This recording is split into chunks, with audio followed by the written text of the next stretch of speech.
Welcome back to another episode of the Aquademia podcast. I'm your host, Justin Grant. And I'm Maddie Cassidy. And today we are going to be sitting down with Francisco Aldon, who is the CEO of Marin Trust. We are actually doing a career pathways episode, something that our audience loves. It's an old faithful series, and we were looking back, and it's almost been 2 years since we've released a career pathways episode. So we're really excited to be bringing this one to you today because we're coming back with a bang. Francisco has so many incredible stories and ties them to direct lessons and skills that he's gathered throughout his career. So it's a fantastic episode. So before we get into that episode, remember you can follow Aquademia on X at Aquademia Pod. If you want to contact the podcast for any reason, you can do so by filling out our online form located at globalseafood.org/podcast. And if you enjoy this episode, then be sure to leave us a rating or review on whichever podcast platform you're listening to us on.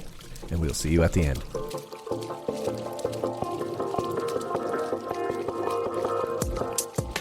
Welcome to the Aquademia podcast. Our diet is hurting the environment in myriad ways. I mean, we desperately need to eat more seafood. This is a pioneering industry with a whole lot of people who have really good ideas and a lot of experience and are unafraid. Aquademia is your go-to podcast for a fresh take on all things seafood.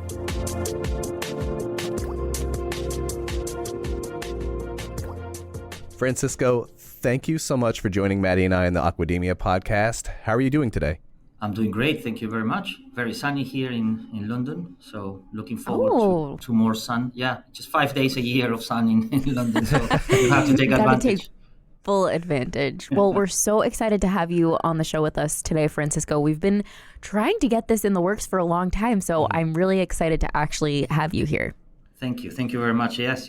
This is something also that it's an attraction to me, to be part of a podcast. And thank you very much for the invitation. Really, it's great to be considered, in some of these, tools or whatever we can call it that we can use to educate people and everything. So yes, thank you for that.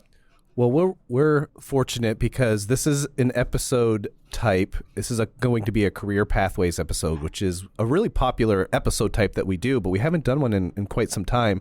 And why I like it is I really just get to sit back and listen to your amazing story. So we're gonna kick it right off, thinking about your career journey. So what initially sparked your interest in marine ingredients or the sustainability sector, and how did that path lead you to where you are now at Marin Trust? Well, I mean, first of all, this is great that I'm going to be talking about me, just me and everything. So it's, so how everything started, really, it was curiosity about animals, love to animals. And this was thanks to my brother Dante. I'm the third of four boys. And I would be mentioning some of my brothers here because they have been very important in my upbringing and everything. And my brother Dante, he brought exotic animals into the house. I had dogs, iguanas, squirrels, parrots, fish. Wow. We had once an owl that it was rescued. Chickens, rabbits, guinea pigs. These last three sometimes ended up in a plate. They were pets, but ended up in the plate. But they lived really well. So, they had a good life, caring and everything, and ended up, in nutrition. So that was good. And the other thing is that joined this passion. It's that I was born and raised in Callao, which is a province in the coast of Lima in Peru. And I was all the time in the ocean, really. I enjoyed the ocean a lot. I did a lot of surfing, rowing, fishing, snorkeling. And I saw a lot of different forms of life. Let's put it like that, in the ocean, in the marine environment. And this actually, the curiosity that I have, natural curiosity, pushed me towards marine sciences in this case. So that's where I started to get a bit of spark. And I'm talking 15 years of age, starting. So that was quite important for me to get the path and be like, okay, what am I going to do So I then did studies in university. My university is it's a long name. It's called Universidad Nacional Agraria La Molina, and it's a great university. It's all about earth sciences in Lima. And in there, I did fisheries engineering first. Then life took on. I finished university. I did some travels. I did travel around and everything. And by various circumstances, I ended up in UK. And in the UK, I ended up, and I did a master's in marine ecology and environmental management. So all of that was very focused on science, on ocean and stuff like that. And then after I finished my master's and everything, I was looking for a job and being like, okay, what I can do and everything, and that's where IFO, the Marine Ingredient Organization, which is the entity that represents fish meal and fish oil and all different marine ingredients across the world, they were developing a certification program at that time, and they were looking for somebody who. And I remember this interview or the beginning of it because first of all, there was a recruitment agency that took interest in my CV. So I pestered them with calls for like almost every day to see if I got a job. And then at one point, he said, okay, we finally got a post for you. They need somebody who understands or knows marine biology with a specific with the specifications on fisheries, for example, with fisheries background. And I'm like, okay, yeah, well, I'm a marine ecologist with fisheries engineering. They need somebody who knows Spanish and understands the reality of fish meal and fish oil and has experience working in Peru. Wow, it was like that I was is like, really made for you. yeah. I say like I was the Cinderella shoe, in that sense. And it was a very early stages of the program. Very early stage was just starting, and I think I was the right person at the right time. And starting as IFORS, IFFORS, which was the first name of the certification program for marine ingredients for fish meal and fish oil. But then it became Marine Trust in 2020 when we changed the name. And that's how I started really a career on how sustainability came in and everything. And it's more curiosity, love for animals, love in the way of liking them, but also wanting to understand them because I like to eat them. So what are some of the challenges that you've had to overcome in your time in the seafood world or even just like the ocean world? What are some obstacles that you've faced that have kind of forged your path for you? Okay. I can see, in the ocean world, I have one challenge, but I would like to because I see a couple of challenges in my life that were kind of instrumental for me to do what I'm doing. Life bleeds into work, so that makes a lot of sense. And it is, the first one was, I wanted to I played baseball when I was young, and Peru is not a big a country that plays a lot of baseball. It's mainly football, volleyball, which are more famous, and also it's all centralized. It's Lima mainly. At that time, now it's a bit more decentralized, but and there were football, soccer, right? So and I needed to sell the idea. So everything started in school, but in school I failed. I couldn't. I wasn't able to do that thing. So then in university I managed to do it, and I managed to set up a team. But in the way that I did it, it was I don't know. I was able to join different events within what is happening, and that's kind of like the skills and stuff like that, the skill sets that now I'm thinking about it help me, and it's I was able to join different events that were contributing to my objective, which was playing baseball for my university, playing baseball without representing a place that I'm studying. That's why I wanted to do it in school, because I saw it in the movies, in a lot of American movies in which you have that. And, I wish to have that when I was a kid. And now I was like, okay, I will try to do it. Let's make it happen. Yeah. Let's make it happen. So,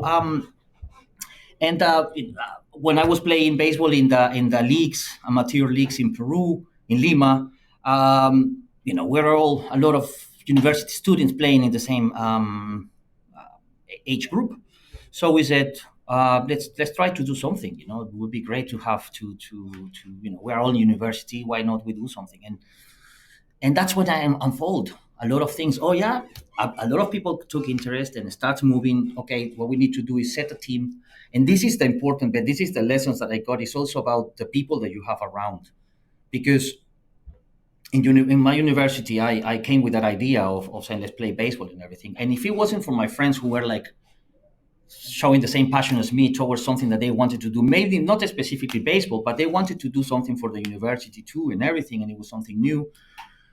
So that passion, that shared passion actually helped me create this in my university, that it was then required after outside university in this championship. I even hired a coach, and that was just pure gut instinct.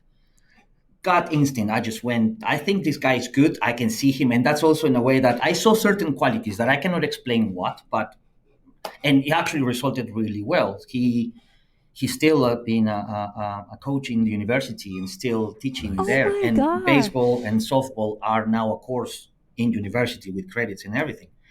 So that was actually very, very, very good, in a way. But it wasn't just me. Here is the lesson in this challenge is that we had a great time. We had an amazing time. We had the team.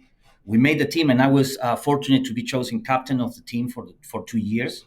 And I was, we, and that's the lesson in this one, is that I learned the word we, because once we got the team and everything, the team started doing the best that they can do to make this happen to now is a course, and it has, we had uniforms, we had all of that, and it was an amazing time and everything. And that was a good legacy that we have in university.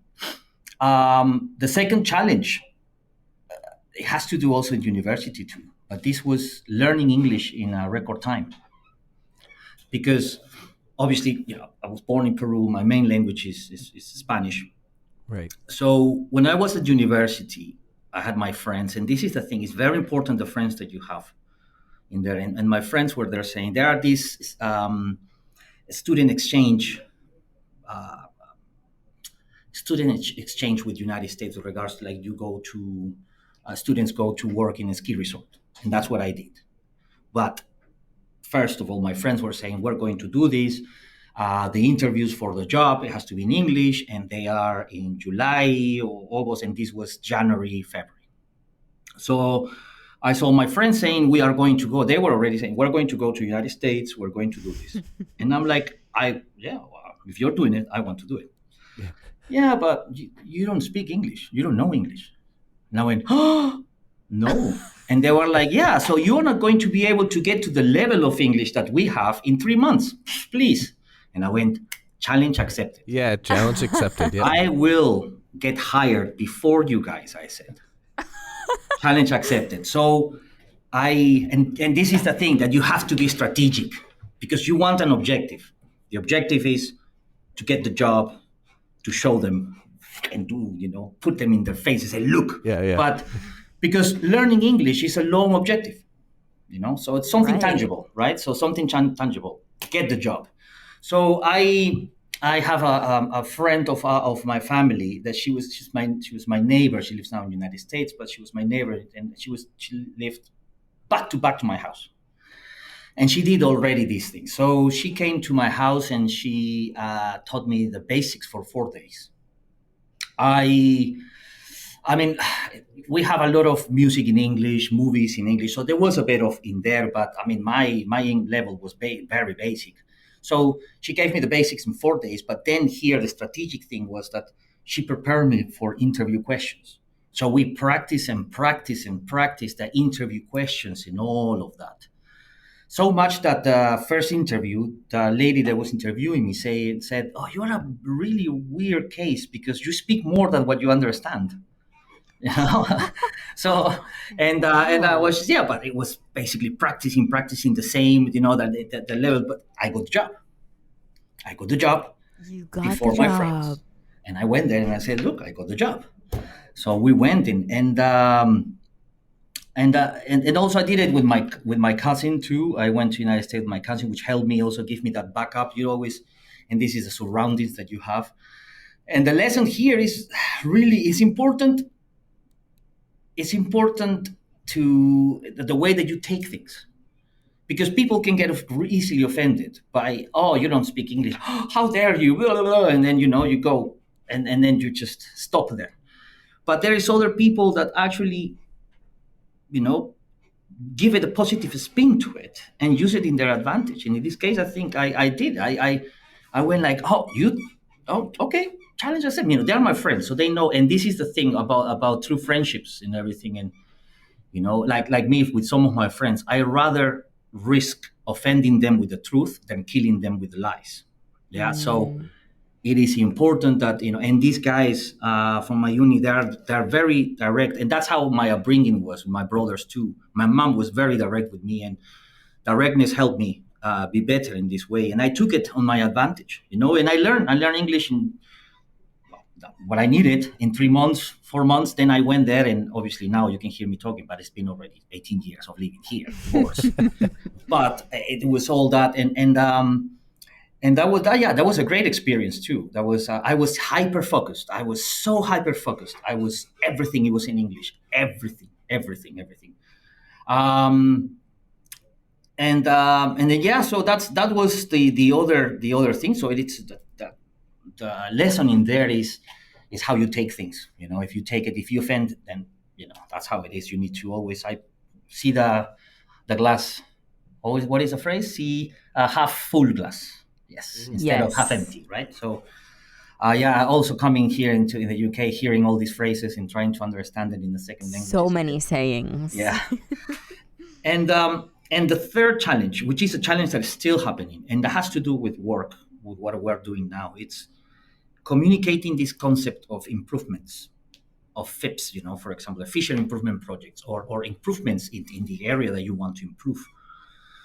Because this concept, it's a concept that makes you think about tomorrow. But the places that you put these concepts are places that cannot think about tomorrow. They need to think about today. Right? So you're thinking you need to improve your fishery. Am I going to sell more? Am I going to get paid more? Right. What's the immediate return on these improvements? Exactly. And it is that key part of how, and it's the cultural awareness that you need to bear in mind. That's a lot of things going on, and it still is a challenge. Yeah, it still is a challenge that we're still working on it. But what we have learned from this is that collaboration is key. The collaboration between, because you cannot solve the problem by yourself. It's different people, different entities should work in this for this concept. That's why it's a very difficult, because there's a lot of work involved at the beginning and everything. And in order to move that, it is important that you identify the key collaborators with it. And that's where the communication we're working and improving.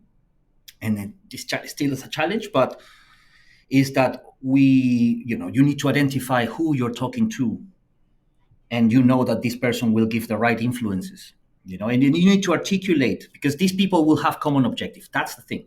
Identify who has the common objectives with you towards the goal that you want to achieve, and sell that idea, entice them with your objectives in that way.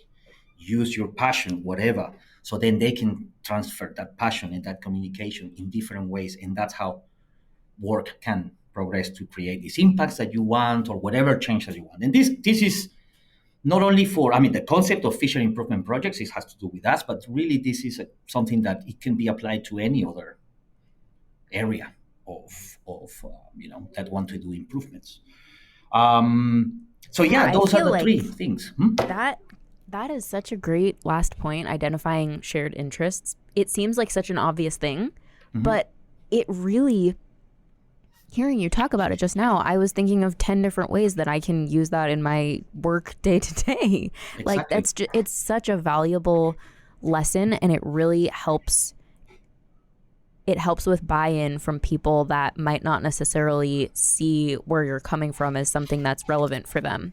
So being able to take a step back as you're trying to connect with people and ask yourself, okay, what let's get back to the basics. What do we actually share? What is something that I can relate to this person about, whether this is in your personal life or at work? And there's always going to be at least one shared interest that you have with someone. So there's always something that you can find to base all future conversations off of. So that's a really valuable point. Yeah. So I'm going to steer away from what I'm going to ask you next because I am an avid baseball lover myself. I know, hearing you talk about baseball, Francisco, I'm like, Justin is probably shaking in his chair wanting to talk about this. I was a catcher. That was my question was going to be, like, what position? Catcher. Catcher. Any other positions, or was that was? That was my main one. I played. Right. I also did second base, fielder, right fielder, not center because I didn't. I mean, I ran, but not so much, not as Yeah, you fast. got to cover a lot of ground out there. Yeah, in the center, and also I've done some first base. I mean, I have played in different positions, but my main one it was catcher. I loved playing catcher because you have the vision of the whole field. Yeah. You see everything. It's tactical. It's strategic. You need to know and you can just talk rubbish at the people that are in the bat cage. And you just I used to go to town with it. I used to see that if they got their girlfriends in there, and sometimes it was they got punched out because of what I said, nor because of. So, it was a fantastic position. I did enjoy baseball a lot. I think if I was to guess, before I asked you that question in my head, if I was to guess positions you would have played, I would have said a pitcher or a catcher, only because I could see. So I was a pitcher and I played middle infield, so shortstop, second base. Shortstop is actually a very good position. The best players of the teams were always shortstops or pitchers in Peru. Yeah, that's why I was there. Well done. So I do want to ask, so getting back on track, could you talk a little bit about some of the skills or experiences that have been the most critical to your growth and success as a leader in your current field? I think the most critical experiences or skills, let me think. I mean, one is English, learning another language. English Impressive. opened the doors of the world to me. Yeah. But Spanish and having the ability to change and to use both languages in that way gave me the success, make me succeed in the role that I am working. Because, in marine ingredients, Spanish language, the Latin America is a strong, has a strong position, in that it's, Peru is the biggest producer. So, speaking those two languages. So English opened the door to me, and the ability to speak both languages helped me succeed. The other experience is having cultural awareness from traveling a lot. I mean, I did a lot of travel, and that's how I ended up in the UK. It was because before, when I finished university, then I worked as a tour leader in tourism. And as I call myself, I was a provider of good memories and happiness. So I was trying to give that to well, that was my motto, that was my objective, to give that. And it was great. And that's how I met Caroline, which is my wife. But at that time, obviously, she was in the tour, another tour. We met, and then you go south, I go north. Bye-bye, that's it. And then she decided to go to Bolivia, and I was traveling in another area in Peru. Now, by that time, that was it. I didn't know much about her, but then she had an accident in Bolivia, in the most dangerous downhill in the world. I don't know which part of the sentence she didn't get that, but she went into that. This is in one bicycle ride that you go from 3,500 meters all the way down to 1,200 meters. Wow. It's called Coroico. Oh my God. And 20 minutes in there, she squeezed the brake that it should have been squeezed. Maybe because she's English, and in Latin America, you do it the other side. I don't know. And she went down. She broke her shoulder. She did a lot of damage to her shoulder and everything. And she was alone there. She was a friend, and I received a call when I was in the plane, about to depart from the jungle in Peru, and with a group of passengers.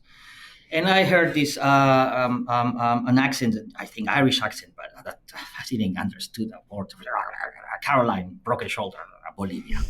So I as soon as okay, broken shoulder, Bolivia. Okay, you need to listen to these words, and this is how easy it's going to be because she doesn't speak any English, any Spanish, sorry. So you need to say these words. Yeah, you say clínica and then you say gringo. Clínica gringo. They know. Clínica gringo. That means you go to the place, to the hospitals that foreigners go because they have insurance, so they're going to treat you better. They're going to know this, obviously. And in Latin America, at least in Peru or in Bolivia, hospitals are the national, the state ones, and those are not run so well. So she applied her European sense in a Latin American setting, and Caroline ended up in a hospital where they didn't have the funds in the hospital were so bad, so down that they saw her coming in, and they moved people out of their rooms to give the better room because they knew that it was going to be a good income coming in.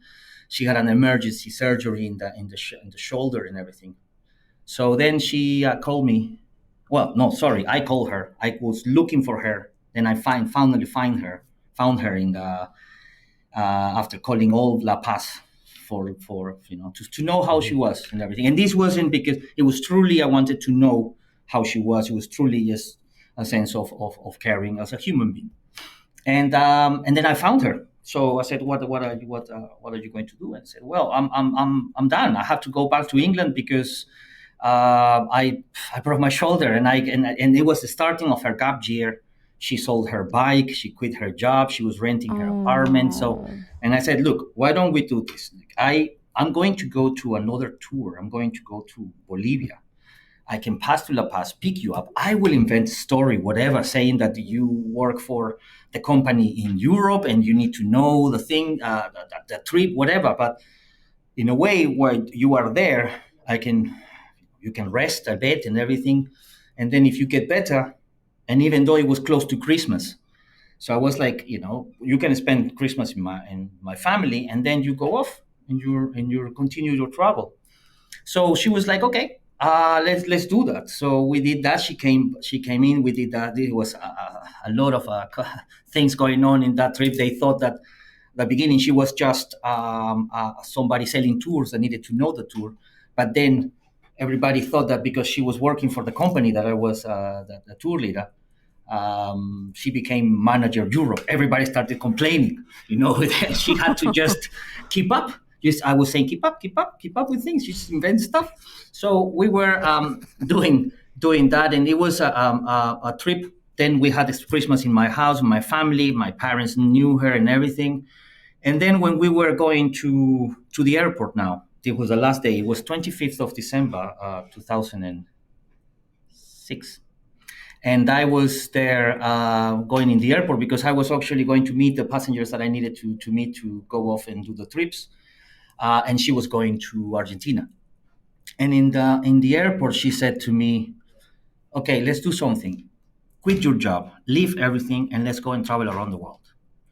So it was 10 seconds. I was like, 1, 2, 3, 4, 5, 6. Okay, that's it. I called my job and I said I quit. And I just worked 3 more months. And then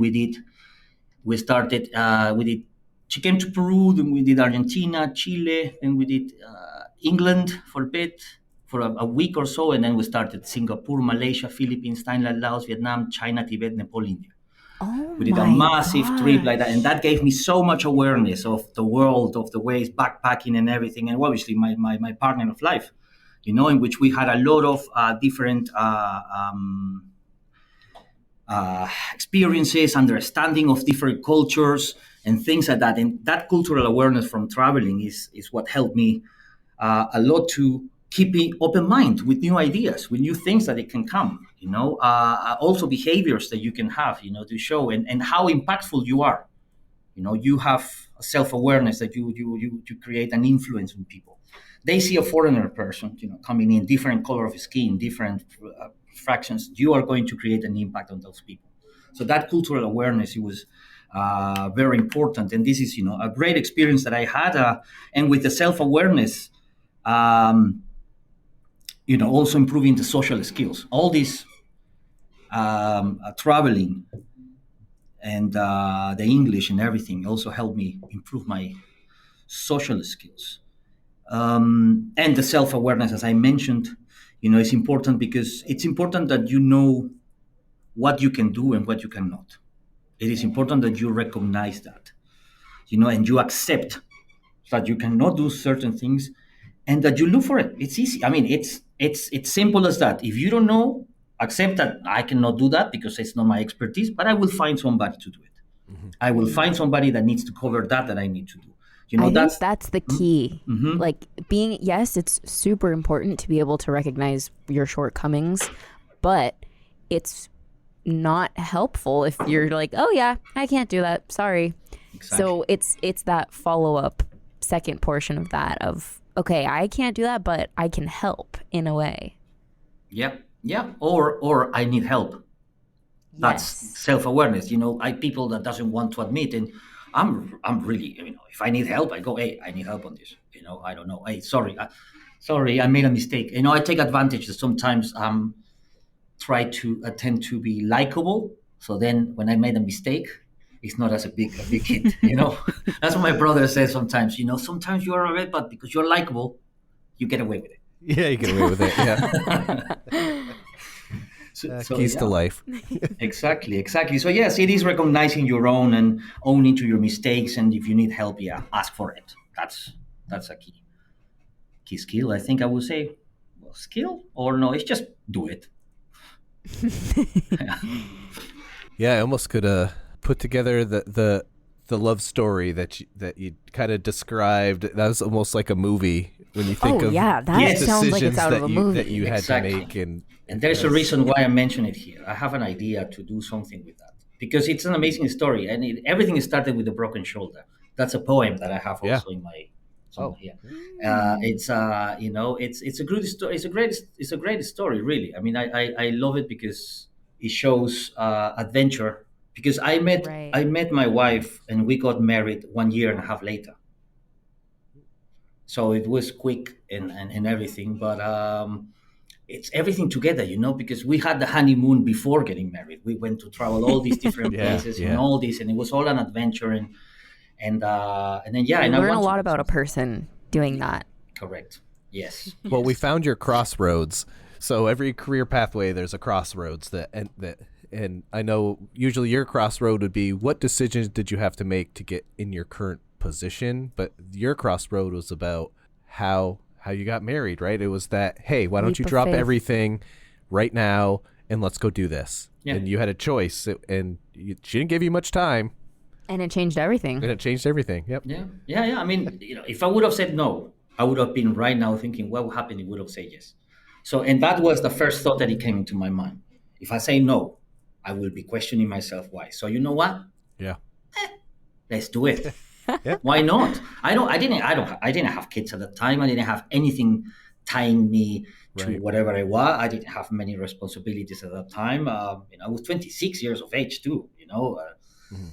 But still, I was a free person who go like, yeah, let's do it. And I was hungry for adventure, hungry to know more, hungry to practice English, and it came also at the right time.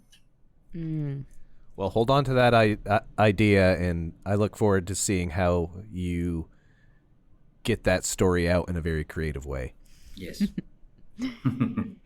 So, along this journey of travel and your master's and then getting the job finally at FORS, were there any mentors along the way that really helped shape an important role in your professional development, or even like at the university level as well? Like there's so many opportunities for a mentor to help guide you along your life journey. So I'm curious if there was anyone that you can think of that really played a big role in your professional development. Mentors, role models, That's also a good one. Mentor is somebody that teaches you stuff. Role model is somebody that you aim to be or that you want to copy and you want to do so. And so I had one mentor. I had a few role models. My first role model is my older brother, Diego. Why is that? Because he didn't study in university because my parents couldn't afford it.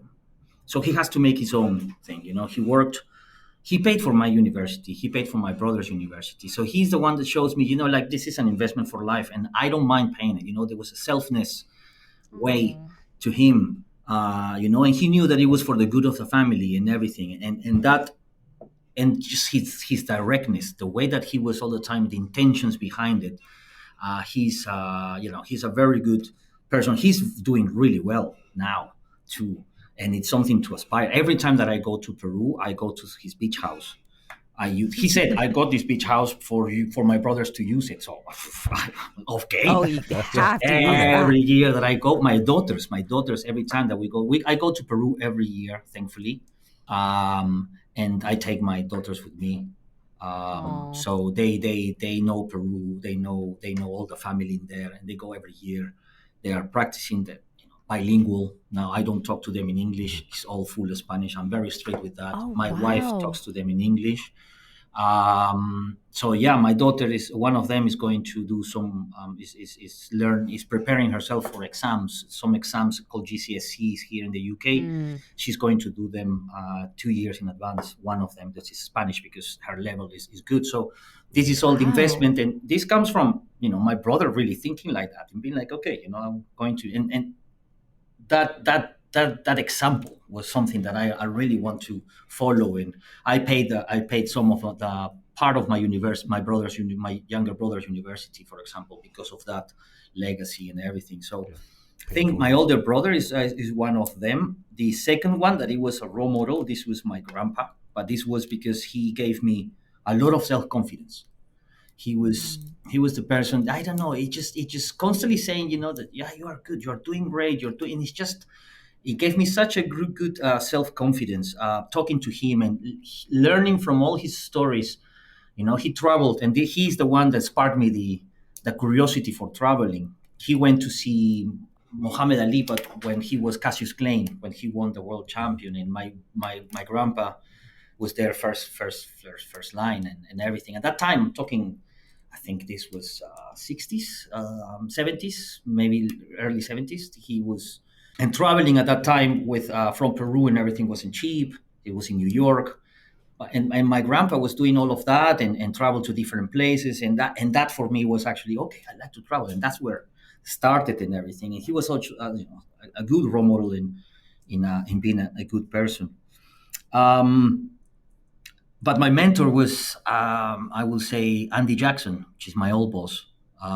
Andy Jackson, he's the founder or the creator of IFO-RS, really, of the program. It was an initiative from IFO, so IFO was the main body that created IFO-RS, the certification. But Andy was the main person who made that happen, and he hired me at the to implement everything. And he was, he trusted in me and showed me how to lead with actions. He always, and this is the thing, that's what, he always taught me that, we need to do the right thing. For example, always doing the right thing, always inspiring others to follow. That was the other thing that he taught me, inspiring others to follow and always going to a step further. And that's why Marine Trust is always prepared.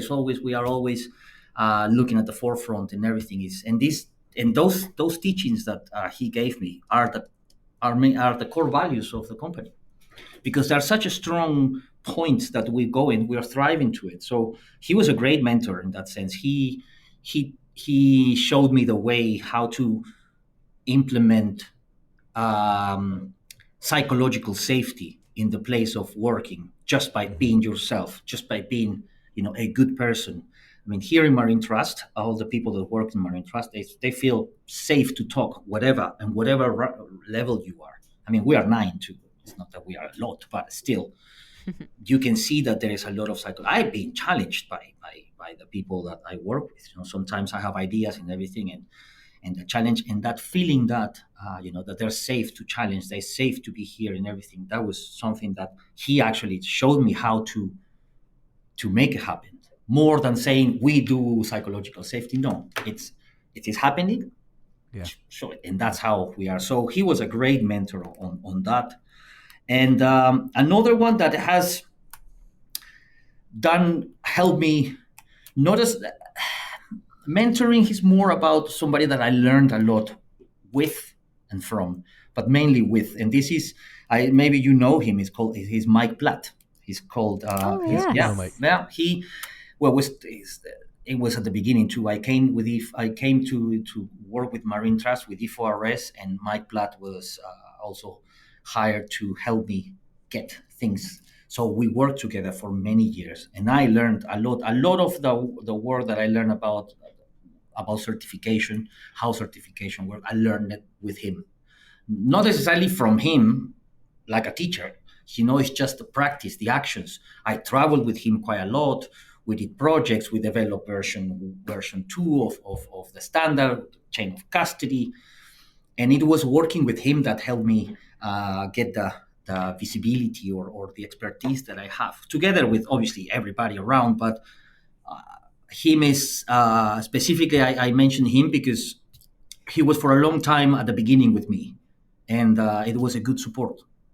So yeah, those are the four really people, and they're people that I really know. I mean, I don't have aspirational, Richard Branson or whatever. No, I don't have that. I just read the books and take what I need. So, do you have any advice for young professionals or students who would be interested in, say, building a career in general, but even more specifically in sustainability or aquaculture or even certification programs? Yeah. First of all, learn a second language. That's the main thing. You need to learn a second language. The world is globalizing. You need to be able to get out of your own country and do more stuff, in that sense. If they want to go a bit big, then it needs to be done. The other one is to get experience in the field, to work in the actual field. I hear sometimes some people that wants to work in, let's say, mining, and they want to just work in the office, mining engineering or metallurgic engineer, whatever, and they just want to do work in the office. They don't want to travel to. No, you need to go to the. I have been in many fish meal plants, been in there and stuff like that. You have to work on the field, really. So don't get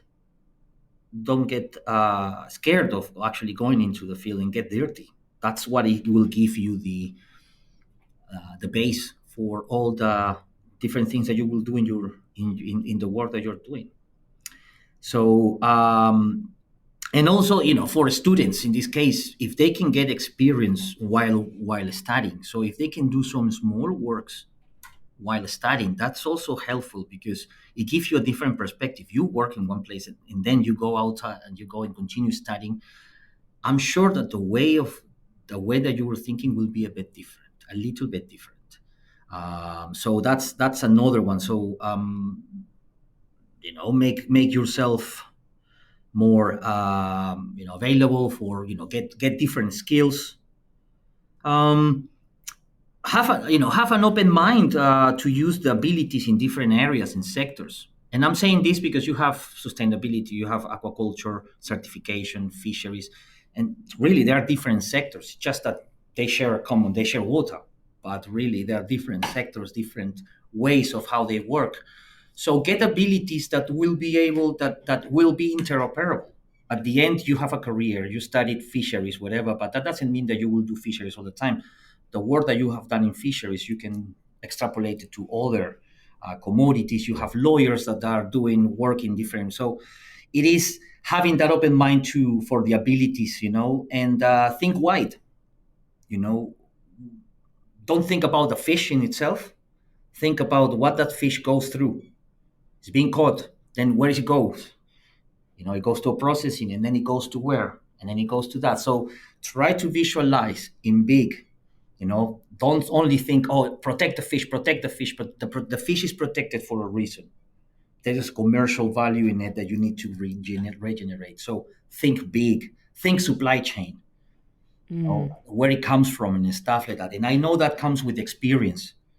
But there's a lot of videos and training now also in internet, a lot of training sessions that they can give you that perspective.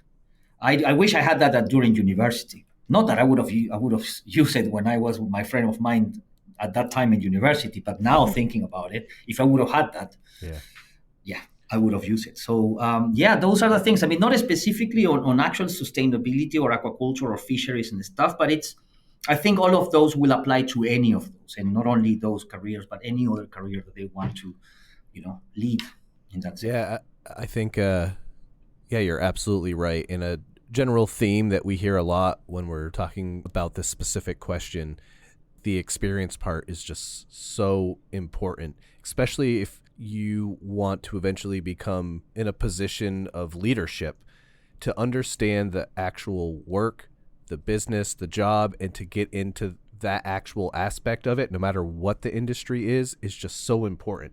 I mean, we could even, I'm going to do it. I'm going to bring it back to baseball. You can't manage a baseball team if you don't understand the game. Yeah. Right. Exactly. So that's why most managers in the major leagues are former players. I think for any of our young listeners that are thinking about careers, and to really heed to some of this advice, because it will take you places. Yeah, I honestly wish that I've been taking notes throughout this, because I feel like there's so much I've taken away from this conversation. I don't know if I could ever learn a foreign language in 3 months, but So pivoting to my last question for you, I want to, now that we've kind of discussed like how you've gotten to your current position as CEO of Marin Trust, what changes have you seen throughout your time in the marine ingredients sector of the seafood industry? What evolutions have you seen throughout that time, and how do you see that changing even more in the future for the landscape of future professionals in this area? So it has evolved a lot. One is the awareness of certification in the marine ingredient industry has increased tremendously. It's a key point in the agenda of many industries and many companies. The certification, the meaning of it. Why do you need it? So that's one key part, that before there wasn't, I don't need certification. Why do I need it? And now it is more and more talked, and that changes. And this is because a lot of fish meal plants, a lot of companies, they already had certifications, but these were certifications at the company level. So GMP, Good Manufacturing Practices, or ISO 19001, management systems, and it's all enclosed. But this is certifications at the fishery level. It's something that is shared between people, all their stakeholders, more groups, more. That's a concept that you are like, what? But this is competition. It has changed now. The marine ingredient industry now don't see. They're still competitors. You have within a country, you have 2-3 fish meal producers, and they are competitors. However, they all have one product, which is marine ingredients, which are proteins and oils. And it's a protein that competes with other proteins. So now the industry, and thanks to the work of IFO in that case, is that to join them, so they are actually now working towards objective as an industry to lead other industries too. And this is a competition. You can see there seafood, proteins competing with insect meal or insect oils, all these other things, or vegetable sources. And now you can see, like, you hear, oh, insustainable, you're fishing a lot of fish and everything. My plants are much better and everything. Now you're hearing, oh, but CO2 emissions. And the narrative evolves, the narrative growth. Before, when I started, the marine ingredient industry wasn't there. Now it's talked. We need to demonstrate to the other ones that our product, it's much more sustainable, or it's much more, whatever you want to claim it, it is, You have low carbon emissions or low this or high on that, has assurance in that. So it's very important. So that's one thing that has changed, is that awareness and how they're using it in their advantage, understanding of it. And also a lot of this awareness have inbuilt improvements within the systems. Digital traceability is another one that now is coming into place, and circularity. Circularity of things. That's also another thing that it's has been moved and is brought this, and there is more attention now to that. There's more attention to digital traceability. In a way that we need to communicate. People say, "Oh yeah, but I send all my traceability data to my buyers. I send it in Excel every month." But what risks are with that? What is the operational effectiveness in that? It is. Are they going to pay more? If not, and stuff like that. And it's all has to do with money too. I know that. That it has to be. There needs to be some funding to move the machine that is making these things. But so it's going, trying to do this connection now across the world, not only with, but making this traceability move more efficient, securely, faster, without changing what you have. So these improvements are coming, and the marine ingredient industry is open to that now. Before it was like, "Oh, but what am I going to do?" Now it's just like, yeah, let's continue, let's improve. We can see that, and also the circularity with the byproducts. All the unused parts of fish. In this case, you have the cow or pigs. You use everything of the cow, everything of the pig, even the skin and everything.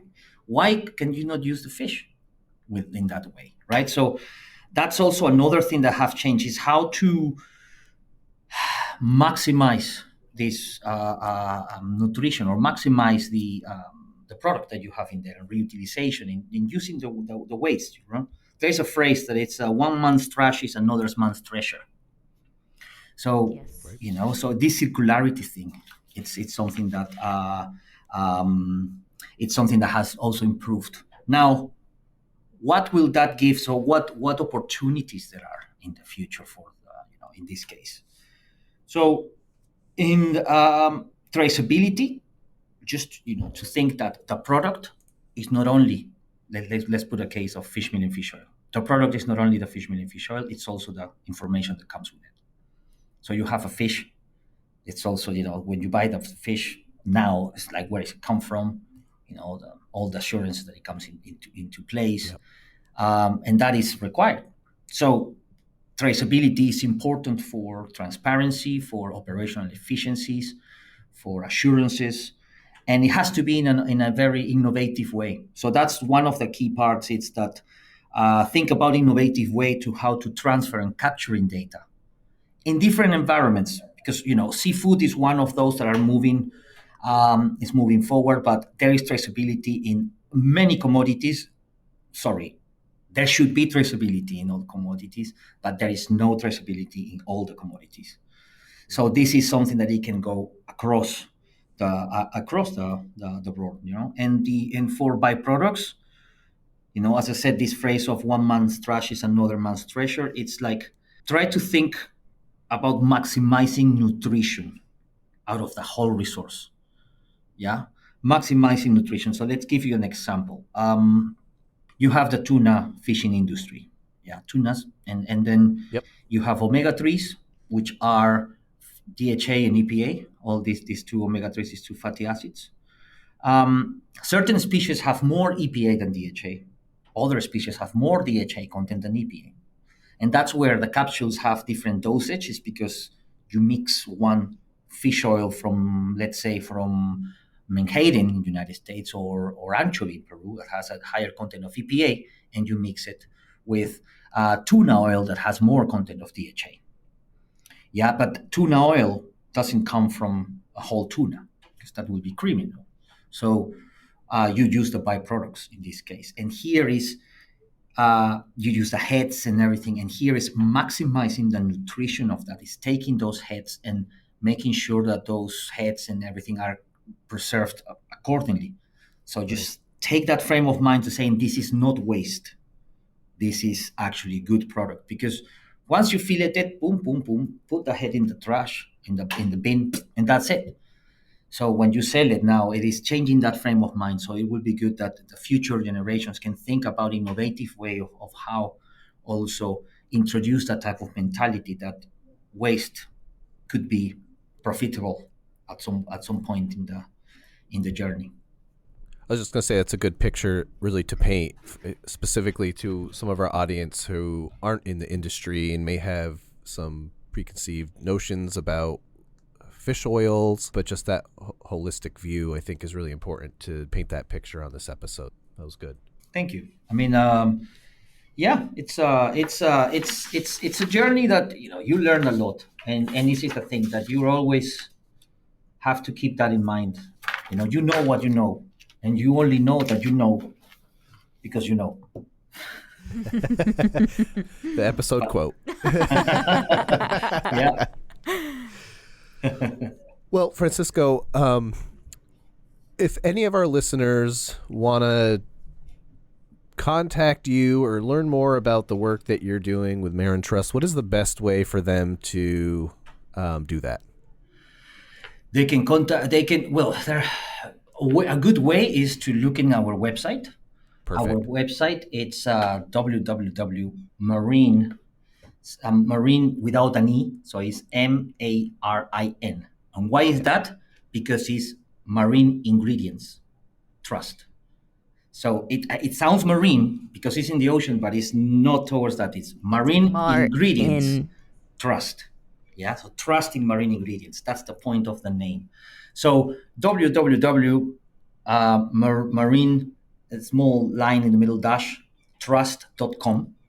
And in there you will have, yes, and oh yes, please. And in there you will have a lot of information. We have a contact form in there too. We're trying to do everything more digitally. And in there also we have contact emails. If you have any questions, please let us know. Awesome. Yeah, we'll make that really easy for our listeners. Just check out our show notes and we'll have that website linked right in there. Well, I really appreciated you walking us through your career journey. I think that if we had more time, we would bounce all over the place. And I bet there's a lot of good stories that you didn't have time to get out there. But you're at a lot of the seafood events that we are at. So if we're not recording those stories, hopefully we can find you on the sides at one of these events in the future and you can tell us some of those stories. Yeah. No problem. I try to make also that, like telling stories is a good way of showing yourself how you are, and the way that you tell it, it's how you influence and how they will remember. The idea is that, that you remember what I said, not everything, but just a few things, and then just like, then I made my objective. Yes, that really is like the thesis of our podcast, is the importance of utilizing storytelling to inform and educate people and inspire people, get people excited about the topics that we're talking about. Right. So thank you for sharing all of your stories with us. No, thank you. Thank you for giving me the opportunity to actually, be here and have this platform, first time. So I hope it's not the last one, but I will definitely. I'm sure it won't be. We love our returning guests. Right. Yeah, great, fantastic. So I will have to have more stories in mind too. Excellent. Well, Francisco, thank you so much again for your time. And again, we will probably see you at some point this year at another event. So take care and thank you again. Thank you very much to you too. Cheers. Bye-bye. Folks, that was our conversation with Francisco. I hope you enjoyed it. I hope you learned something. I hope you were able to take away some useful advice. I know I did. And we even got some baseball references in there. So yes, that's a win. Yep. Just a reminder that Aquademia is on X at Aquademia Pod. Go ahead and find us and follow us if you aren't already. If you want to contact us for any reason, we do have an online form located at globalseafood.org/podcast. And if you enjoyed this episode, then the best way to stay in touch with us is to subscribe to Aquademia on your podcast platform of choice. And we will see you at the next episode. Bye. Ciao.